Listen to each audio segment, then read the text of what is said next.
Hi students, and welcome back to today's lesson for Monday the 19th of April. Okay, so a quick recap on the previous lesson that we have gone through. Firstly, we looked at drowning in work and where to start and the organized workflow that you have to do. Like first breathe, then analyze or get all your information and understand what is the purpose of your assignment before approaching any literature and extracting any information. Then we looked at different databases such as EBSCOhost, Science Direct, Emerald, and how a journal article looks. Then we also looked at CPUT's access to databases that you have as a student. And one very simple database that you can use is called Google Scholar. And depending on your search criteria, keep your words very specific for what you are searching for and always add the letters PDF at the end. That will help you. Let me just put that there as a reminder, PDF. And that will provide you generally with articles that has already been approved and full articles that you can download and use. Then if certain articles don't have access, you can then check for those same articles using CPUT's databases website. Then we looked at what a journal looks like and the different components on a journal, starting with the abstract. Now, to not waste your time, you read quickly through the abstract, and if the overall summary of this journal actually speaks to your research assignment, then you continue reading and highlighting certain areas that you wish to include in your assignment. That is when we looked at interacting with our text. So please make sure that you either have a hard copy printed out, and we also said that you need at least 5 different journals, 5 different articles indicating or supporting your research assignment. Then either electronically or hard copy, you interact with the text with a highlighter, a pencil, a pen, make notes so that you have a good idea of what you have read and how you are going to use this information in your research assignment. Then please avoid any plagiarism. That means copying word for word and claiming it as your own. CPUT and other institutions uses plagiarism software, and the one CPUT uses is called Turnitin, and that will indicate to us very quickly whether you have plagiarized your work or if it is authentically your own. Remember that rephrasing means keeping the same idea but just putting it in different words. Summarizing means taking multiple ideas from different people and presenting it in a clear manner, also not losing the main idea or the intention of the original author. Then check your grammar and also the order of your sentences. Then organize your thoughts and ideas in your literature review. One sentence, one idea. One paragraph, a group of ideas that are related. Then your task for last week was to complete 2 Google forms which tested your reading and comprehension. Then you had to search for 5 journal articles and start your literature review. So by now, after watching this lesson, you should already have a draft copy of your literature review based on your 5 journal articles. This week's lesson. Now that your literature review is done, what now? So now you remember this picture, and please take note that this picture I'll try and use throughout our slides just to help you remember the golden thread. So now you have to start analyzing and looking at your literature review, making sure that it conveys the message that you wish to bring through your research. And then after that, you get a section that's called the discussion. Now, the purpose of the discussion is to interpret and describe the significance of your findings. So you found literature, you found information, you had no discussion. So remember your literature review, you are not agreeing or disagreeing with any authors, you are simply saying what they have said. In your discussion, This is where you start interacting with your findings and you start describing them and interpreting them based on your understanding, so that the reader can also now start understanding why it is that you chose Joe Soap as an author. Why did you choose his journal article to include in your assignment? What was the purpose of his reading? So you will now use this section known as the discussion section to describe the significance of your findings based on what is already known. Right? So you will explain new understandings. So if the person says cyberbullying is bad, okay, so everybody knows that. So now in your discussion, you will be adding new points to say that because there is a greater use of technology, for example, cyberbullying is becoming more increasingly available to bullies, and it is now hidden, whereas the author in my literature review said that cyberbullying is something we can all see, like when somebody hits somebody else. But now in your discussion, you will then say that the whole physical aspect of bullying is now different because of the use of technology. So that you will put in your discussion. So please let me repeat this, and please pause and play this section again. Your literature review does not have any discussion. You are simply stating what somebody else has said. In your discussion, now you will start looking at what that person said and adding in your new view based on what somebody else has said. Okay, so no discussion in literature review, only in the discussion section.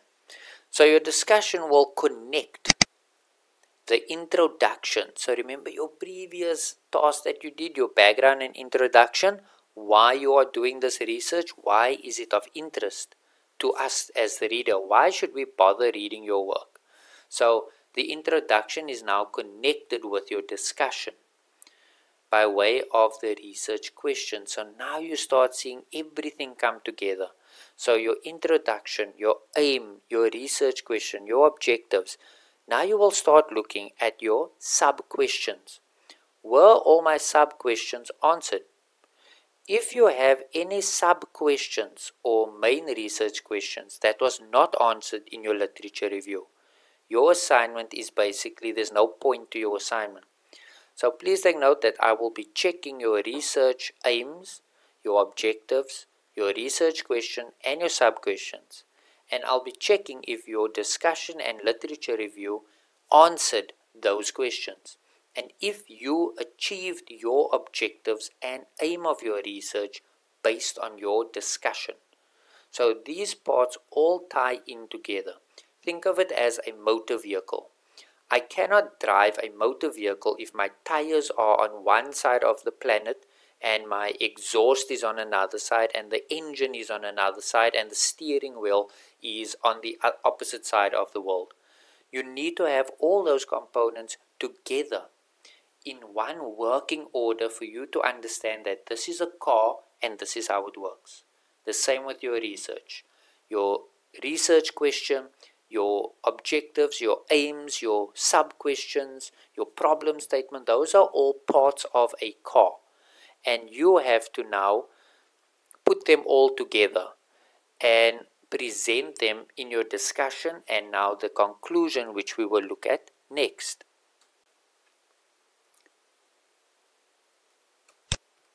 If we look at points for a good discussion, this section is often considered the most important part of the research because now you effectively demonstrate your ability as a researcher, right? So you are now showing how you can think critically about an issue. So this is the main section I will be focusing on when I review your work for your final submission. Are you able to develop creative solutions to the problem that you have identified in your problem statement? Are you able to formulate deeper thinking and a profound understanding of your research that you are studying? Or did you simply put this all together the night before and think that, okay, whatever I put in here needs marks. It will be assessed based on how critically you are thinking and addressing your problem, and how well you are structuring your work and working on your golden thread. Then this part of the paper is not really objective. So here you are moving away from quoting people and providing evidence, right? So here you are working more on your creative thinking about issues that has evidence. So if your literature review authors indicate that bullying is evident 90% in schools, you can now use your creative thinking and indicate why you think it is such a high number. But your creative thinking is based on something that was evidence or proof in an article. So you can't bring in any new ideas or thoughts that you have not indicated in your literature review. So if the literature review speaks of ABC, you can only have a discussion on ABC. So now you will see that your growth from your problem all the way through to your literature review and now at your stage of your discussion is the same plant, but now it's just growing and growing and presenting more and more information that is proof that your research is a solid piece of work. Then there are a few general rules that you should look at when writing a discussion. You should not repeat yourself. Okay, so I will be checking out for any sentences that are different in words but they mean the same thing, or they mean nothing at all. You need to be clear with your points, bring them across clearly. Do not use any jargon or slang. You need to follow a logical stream of thought. Okay, use facts. Don't try and provide personal feelings. Then, if you need to, depending on the amount of literature and the amount of ideas that you have, remember your mind map. So all those different ideas, if you need to use subheadings to organize your work, that is also a good way of presenting your discussion and your literature review. Don't waste your sentences on results. You've already presented your results. Now you are discussing them. Do not introduce new results. Remember, if you didn't discuss it in your literature review, do not bring in any new discussions or results in your discussion section. And the use of first person is acceptable, but don't use it too much. Okay? So remember the lesson on first person, third person, and second person. First person is an example would be I think, I feel that. So every time you say I, that is the first person, that's you. Rather refer to it as the study or the researcher or the research. So speak of it in a third person form. Then the next section after your discussion is called your conclusion. So the conclusion is basically a well round up summary of all the main points you have provided. So you are summarizing everything. So if you look at this picture over here, this picture is beautifully saying what the conclusion is. At the end, you are now telling the reader, so the point is blah blah blah. You need to draw together all the ideas and explain how they connect. So the main word that I'm trying to bring across is connect, and that is your golden thread. How do all these ideas relate to one problem and one solution?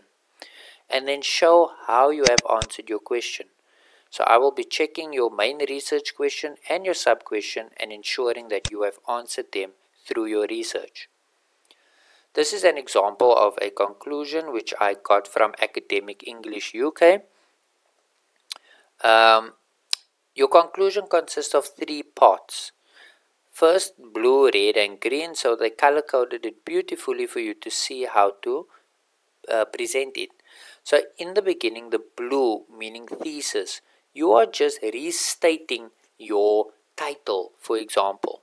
So you are just repeating your title so that the reader can now connect your title to your conclusion. Then the green section over here, which you can read through, and this example is on environmentally friendly applications. So the summary of your main ideas will then follow, and lastly, recommendations. What do you see coming from your research? So do you think that if schools read your research, they will be more aware of cyberbullying?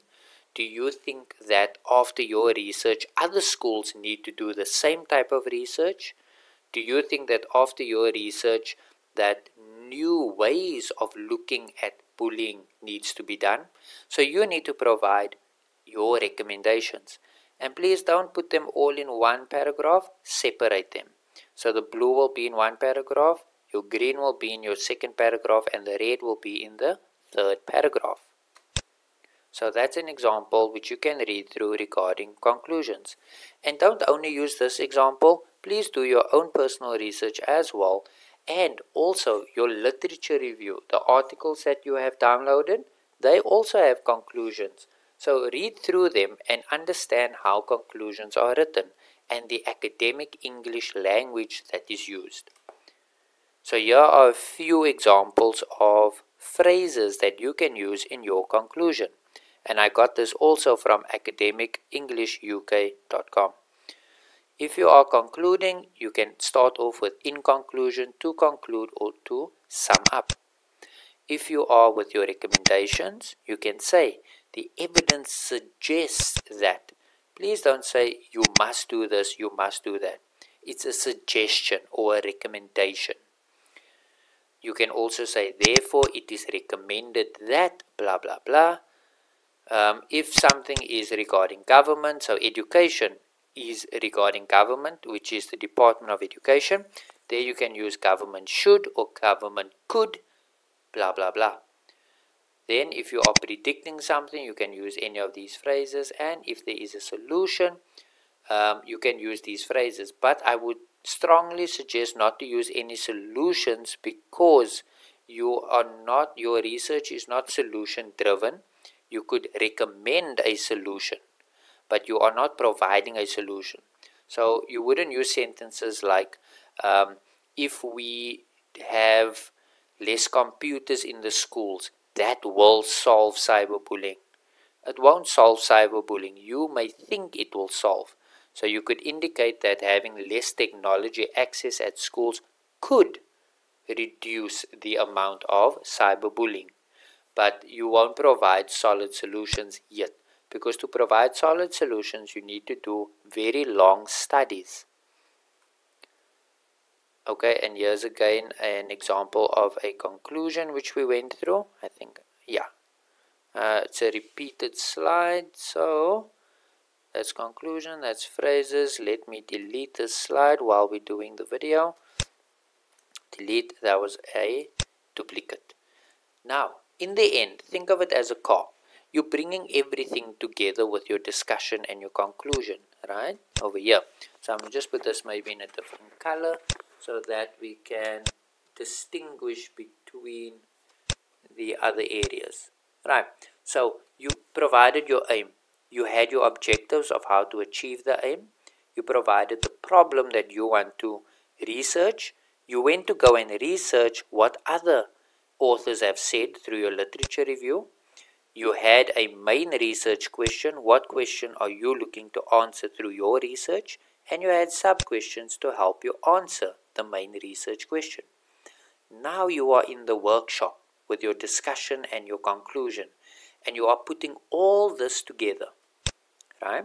You are putting all your parts together so that this car can run smoothly and the reader can understand what you are trying to achieve.